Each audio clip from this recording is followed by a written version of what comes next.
Olá, nós estamos começando mais um programa Luz, Câmera, Ação contra o Câncer e nós estamos em semana de carnaval. Daí as pessoas falam assim, é carnaval, às vezes você abusa da bebida, às vezes você conhece uma pessoa interessante.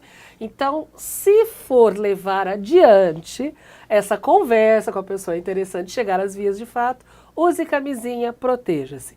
Por isso que a gente trouxe hoje o doutor Júlio César Possati, né, doutor Júlio Rezende, que é ginecologista do Departamento de Prevenção, para falar sobre uma das doenças que são sexualmente transmissíveis. E mais uma vez a gente fala, use camisinha. Doutor, qual a importância da camisinha? Qual a importância do preservativo? Mais uma vez, obrigado pelo convite, Luciana. É sempre um prazer participar do programa.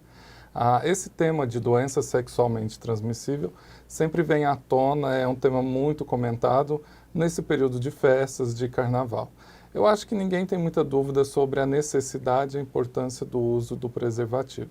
Agora, a gente precisa sempre estar retomando esse assunto, porque as gerações novas que vêm chegando, muitas vezes, não tiveram conhecimento sobre as doenças sexualmente transmissíveis, o HIV especificamente, a AIDS, era um tema muito mais comentado, as pessoas tinham mais medo da AIDS, hoje as pessoas têm esquecido um pouco do HIV, então a gente precisa sempre estar retomando esse assunto do preservativo e do sexo seguro de uma forma geral.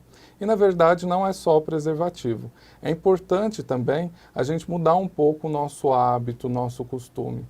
Restringir o número de parceiros sexuais é importante, Luciana. E nós não estamos falando da lição de moral em ninguém, né, doutor? Não. Nós estamos falando de saúde, de saúde, comportamento para a qualidade de vida. Exatamente. Né? Então, é preciso se ter uma educação sexual, as pessoas precisam ter uma maturidade para lidar com o sexo e com a educação sexual, e isso passa necessariamente por uma restrição do número de parceiros sexuais, pelo uso do preservativo masculino, pelo uso do preservativo feminino e pelos testes e exames de prevenção, que depois também nós vamos falar um pouco. Doutora, a gente estava falando, você estava falando de AIDS, né? Talvez na década de 90, começo dos anos 2000 aí, explodiu esse medo da AIDS, né? Do vírus em si e principalmente de se ter a doença. Hoje, pesquisas recentes falam que as pessoas têm mais medo do câncer do que da AIDS, porque a AIDS tem coquetel e o câncer muitas vezes leva à morte. Só que as pessoas não fazem associação de doença sexualmente transmissível e câncer.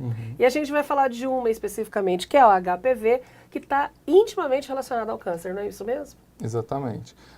Existem pesquisas muito recentes que mostram e apontam com muita clareza um desconhecimento grande da população brasileira em termos de fatores de risco e de agentes que podem desenvolver o câncer. Então, por exemplo, é muito comum a gente citar o uso do tabaco, o uso de bebidas alcoólicas, associadas ao desenvolvimento de certos tipos de câncer. Mas as doenças sexualmente transmissíveis, ou mais precisamente as infecções sexualmente transmissíveis, muitas vezes são esquecidas. E nós temos algumas que podem, a longo prazo, evoluir para câncer. Então, são os casos, por exemplo, do vírus da hepatite B, que pode desenvolver o câncer hepático, o próprio HPV, que está relacionado ao desenvolvimento de câncer, principalmente do colo uterino nas mulheres, mas também de vagina, de vulva, de ânus, câncer da cavidade oral, câncer de orofaringe, que a gente diz. Então, são vários tipos de câncer que podem ser desencadeados através de uma infecção que foi obtida, que foi transmitida pelo ato sexual. O HPV, que a gente fala, que é um vírus? É um vírus, é o papiloma vírus humano. Tá, esse HPV a gente fala muito da transmissão via relações sexuais. Isso. Mas é só esse tipo de transmissão? É a modalidade mais frequente, a modalidade mais comum de transmissão é pelo ato sexual. A gente tem pesquisa sobre isso? Não, isso não há dúvida, que a transmissão ela ocorre principalmente pela relação sexual. E na relação sexual, essa transmissão ela pode ser genital-genital, oral-genital ou manual genital. O que é isso? Para a gente esclarecer com mais clareza para o telespectador. Genital é quando você tem o contato da genitália do homem com a mulher, do homem com outro homem, no caso de homens que praticam sexo com outros homens. Ou então, quando você tem oral genital, você tem nos casos onde é praticado o sexo oral. Então, as pessoas que têm o hábito do sexo oral desprotegido, também pode haver a transmissão da genitália para a cavidade oral. E manual genital, você pode ter uma contaminação, por exemplo, da mão, quando você encosta na genitália, seja na sua própria genitália contaminada ou na genitália do parceiro ou da parceira, e aí você pode ter uma autoinfecção, uma autocontaminação e passar também o HPV para outras partes do corpo. Então, a via sexual é, sem dúvida, a mais importante para a transmissão desse vírus. Agora, ele é um vírus, o senhor está falando passar para outras partes do corpo. Ele é um vírus que tem, assim, uma identificação visual, ou ele é daquele que é silencioso, né? Que a gente não vê, não sente nada, não tem nenhum assintomático, e que outras partes do corpo, além dos órgãos genitais, que esse vírus pode se encontrar? Essa pergunta ela é importante porque, como todas as outras infecções virais causadas por agentes virais, muitas vezes eles são silenciosos. Num primeiro momento, você não tem o desenvolvimento e o surgimento de qualquer sinal ou sintoma. Então, o indivíduo normalmente não toma ciência de que está infectado. Então, ele pode passar meses ou anos sem ter qualquer manifestação dessa infecção viral. E depois de alguns anos ou alguns meses, aí sim você pode ter o desenvolvimento de lesões. Outras pessoas vão passar a vida toda sem desenvolver qualquer manifestação por conta do HPV. Mas com o vírus, no organismo e podendo transmitir esse vírus para os parceiros com os quais tem contato sexual. Mas a pessoa muitas vezes não tem ciência dessa sua condição de infectado e de portador do vírus. Doutor, se nem a pessoa tem ciência, aí é muito comum a gente ouvir das pessoas assim, não, eu até conheci a menina, conheci o rapaz, mas ele era saudável. A gente via da cara dele que ele era saudável. Agora, se nem eu tenho ciência, como é que o outro que me conheceu, ou na balada do carnaval, ou mesmo no dia a dia, pode saber se eu estou infectado ou não? Na verdade, isso é impossível, né? A gente, mais uma vez, precisa voltar na questão da educação sexual, porque você precisa usar preservativo sempre, né? O uso do preservativo não é ocasional, não é para parceiro A, é para parceiro B, porque quem tem uma infecção viral, e aí pode ser o vírus da hepatite, o HIV, o HPV, a pessoa muitas vezes não tem esse conhecimento. E outras vezes também você não tem exames específicos que estejam no mercado, disponíveis para a população como um todo e que possa identificar que eu tenha essa infecção. Diferente do HIV. O HIV você consegue fazer um teste e você sabe se tem ou não infecção pelo vírus. Com resultado na hora, com resultado muitas vezes rápido. É claro que existe também um período que às vezes você já possa estar infectado, mas o teste ainda não é capaz de detectar a presença do vírus. Então tem todas essas variáveis. Agora, para o HPV especificamente, você não tem um teste no mercado rotineiro que todas as pessoas façam para identificar se tem ou não HPV. Então, a forma correta de se atuar é geralmente usar o preservativo, porque você não sabe qual infecção que o parceiro que você vai ter contato tenha ou não.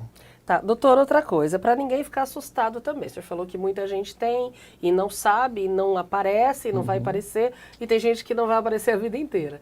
Mas e aí, se por acaso eu tenho e começo a ter o sintoma, qualquer um, né, identifica, tenho o vírus HPV instalado.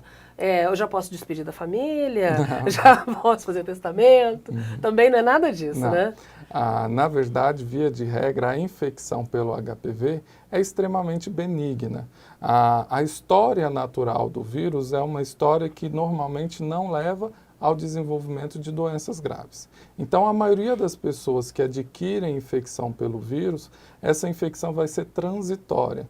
Num período que é variável de 6 meses a até 2 anos, 24 meses, a maioria dos indivíduos conseguem eliminar essa infecção naturalmente, espontaneamente, a própria defesa do organismo é capaz de promover essa limpeza que nós dizemos.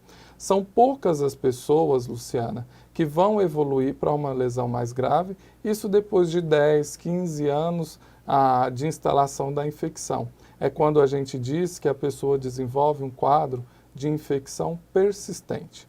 Então, resumindo tudo isso, a maioria das pessoas não vão desenvolver lesões graves, algumas podem chegar a desenvolver lesões importantes que podem levar ao câncer, mas aí a gente tem outros exames para identificá-las. E no caso de levar ao câncer, há tratamento? Sim, há tratamento, e aí a importância de se fazer o diagnóstico precoce, um diagnóstico bem na fase inicial, porque as chances de cura são muito grandes. Mulher, independentemente da idade, como é que ela é acompanhada por um ginecologista? Quando é que ela deve procurar o ginecologista?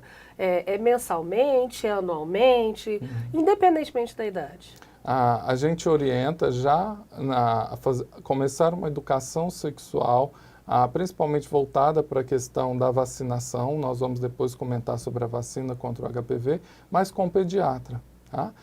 E no período da adolescência, quando vai se aproximar do início da atividade sexual propriamente dito, aí sim a mãe deve encaminhar a filha para uma consulta, muitas vezes, para conversar, esclarecer dúvidas a respeito da sexualidade e do início da atividade sexual. E aí iniciou a atividade, vou no ginecologista, A partir certamente. do momento que se tem início da atividade sexual, aí é importante, principalmente relacionado aos métodos anticoncepcionais, as questões relacionadas a infecções sexualmente transmissíveis, sexo seguro e, a partir dos 25 anos de idade, os exames de prevenção para o câncer de colo uterino especificamente.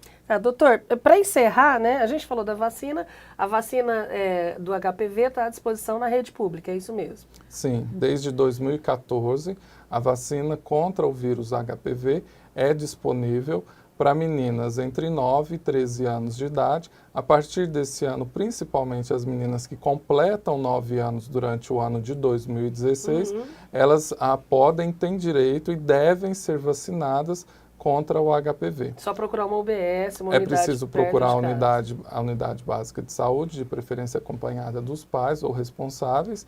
A vacina é uma vacina extremamente segura. Todos os indicadores e todos os estudos realizados por agências internacionais de segurança para medicamentos, eles apontam a eficácia e a segurança da vacina contra HPV.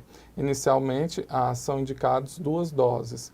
Uma primeira dose e, após 6 meses, um reforço. Tá, doutor, não tem mais tempo, a gente já estourou, inclusive, o tempo, e eu agradeço mais uma vez a sua participação aqui no programa. E vai voltar de novo. Muito obrigado, Luciana. Eu fico sempre à disposição, precisando é só chamar.